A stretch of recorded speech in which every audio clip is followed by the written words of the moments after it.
5ই June বিশ্ব পরিবেশ দিবস।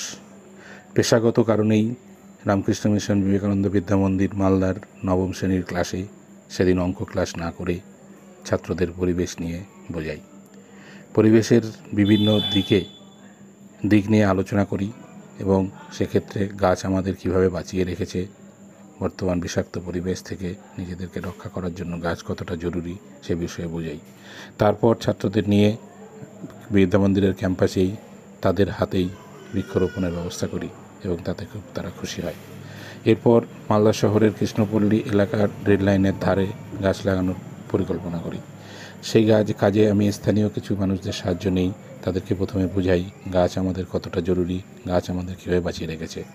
তারা বিষয়টি বুঝতে পেরে আনন্দে আমার সঙ্গে গাছ লাগানে হাত দেয় এবং পরবর্তীকালে দেখা যায় তারা নিজেরাই সেই গাছগুলোকে লালন পালন করে বড় করে তুলেছে। মালদা জেলার সোনাঝুরি গ্রাম 100% আদিবাসী অধ্যুষিত গ্রাম। আমি গত 15 বছর ধরে এখানে বিভিন্ন প্রজেক্ট নিয়ে কাজ করছি।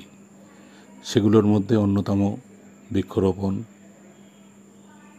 শিশুদের স্বাস্থ্য সচেতনতা, শিশুদের খাবার বিতরণ, শিশুরা কেন স্কুলে যায় না সে বিষয়ে অভিভাবকদের বোঝানো, এগুলো।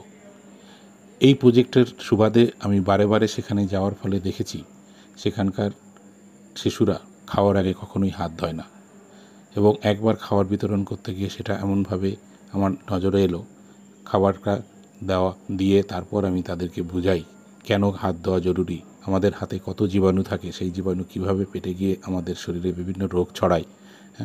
এবং সেখানে শিশু এবং তাদের বাবা মা উপস্থিত ছিলেন।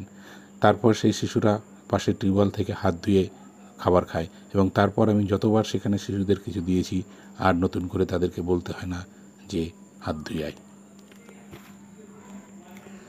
রক্তদান মহৎদান। আমি নিজে আজ পর্যন্ত 37 বার রক্তদান করেছি। 1 ব্যাগ রক্ত সর্বোচ্চ 3 জনের প্রাণ বাঁচাতে পারে। আমি যেখানেই রক্তদান করি সেখানে গিয়ে প্রথমে সেখানকার মানুষদের বোঝানোর চেষ্টা করি রক্তদান কতটা জরুরি। কিন্তু দুঃখের বিষয়, শিক্ষিত বা অশিক্ষিত অধিকাংশ মানুষের মধ্যেই এই রক্তদান নিয়ে একটি কুসংস্কার রয়েছে।